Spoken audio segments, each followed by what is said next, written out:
What is the most watched sport in the US? If you guessed football, you're correct. Personally, I know a handful of family members who have played football ever since they were little kids. But I never knew the dangers of playing such an intense contact sport until I researched CTE for this project. Did you know that your 10-year-old brother, sister, niece, nephew, even cousin can take up to 585 hits to the head each season? I don't know about you, but when I read that information, it scared me. I didn't even think it was possible to get hit that many times in the head, let alone as a kid. And that just shows the risk that our kids face every day during football season. Today, I will discuss how CTE affects youth football players and adult football players, how CTE works, and how to prevent CTE in the youth community. Youth football ranges from ages 6 to 14. This means hundreds of tackles and hundreds of head collisions every day. And because of this, kids are prone to concussions and at serious risk of CTE or chronic traumatic encephalopathy. CTE is a neurodegenerative disease that is caused by repetitive hits to the head. And according to the Mayo Clinic, symptoms can include difficulty thinking, impulse behavior, depression, short-term memory loss, difficulty in carrying out tasks, and even suicidal thoughts and behavior. Dave Duerson was a famous NFL safety for the Chicago Bears. His career was from 1983 to 1993. After he retired, he started exhibiting very abnormal behavior. He had divorced his wife of 25 years after pleading guilty to a domestic battery charge. After that, he went bankrupt. And shortly after that, he committed suicide and shot himself in the chest, February of 2011. But he left a note and asked to donate his brain to science, which was donated to Boston University, who was later diagnosed him with CTE. People with CTE don't see immediate effects, according to WebMD. Repeated head collisions can cause irreversible brain damage even after it's already fully developed. But the biggest problem with CTE is that it cannot be detected until an autopsy is performed. Of course, this can only happen after a person dies. After numerous collisions to the head, a protein called tau forms in the valleys of the cortex of the brain.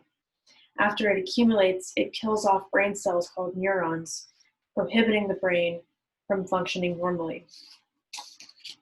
Dr. Robert Stern at Boston University says that expert neuropathologists look at the brain by slicing it in very small pieces by looking at it and identifying it under a microscope. They use a staining method, which usually involves iodine. The iodine reacts and combines with the proteins on the slide, and if it changes colors, this means that person has CTE. The people that are mostly affected by this are people who play heavily contact sports like football, ice hockey, boxing, and even military personnel from explosive blasts. In 2015, the Veterans Affairs and Boston University conducted a study on 91 ex-NFL football players. Of those 91, 87 players came back positive for severe head trauma, indicating that they indeed had CTE. The Concussion Foundation states, the link is so profound that high school football players who start playing tackle football at the age of 5 instead of 14 has an incredible 10 times the risk of developing CTE. But the really freaky part about CTE is that it is similarly related to Alzheimer's. Although it isn't certain, there is speculation that CTE could potentially lead into the early development of Alzheimer's. Both of these diseases share an abundance of the tau protein and work the same way by slowly chipping away neurons from the brain. It's also common to treat suspected CTE patients the same as Alzheimer's patients because they exhibit similar symptoms and side effects. Even legendary former NFL player and coach Mike Ditka hypothetically said that he would never let his 8-year-old son play tackle football. He says, the risk is worse than the reward. Now that we know what CTE is, let's move into what causes it and how it's being handled currently. Most research indicates that CTE stems from repeated head collisions from heavily contact sports and even explosive blasts from war zones. Right now, kids as young as 6 can start playing tackle football. With kids being exposed at such a young age means that they will grow up with impaired brain development, which is most susceptible to damage from ages 10 to 12. But to avoid this risk of repeated head and brain injuries, kids ages 6 to 14 should only be allowed to play flag football. Next, let's see how we can fix the situation that we're currently in now.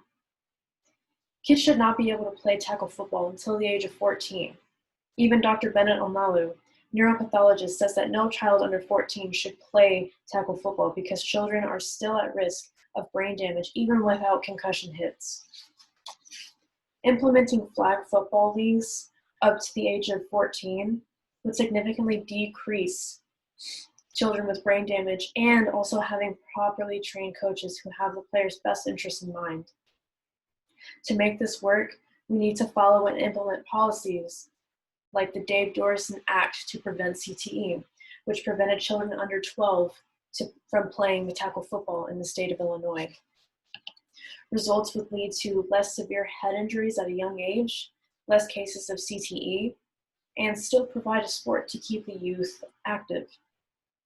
Finally, with these steps, we can ensure safety for young people across the country.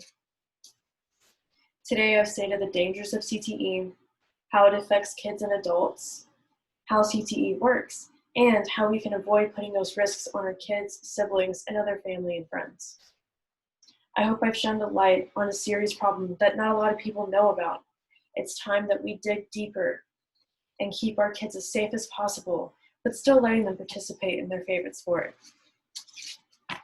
Football is indeed America's sport, but we need to remember to keep the safety of the youth in America in mind as we move forward.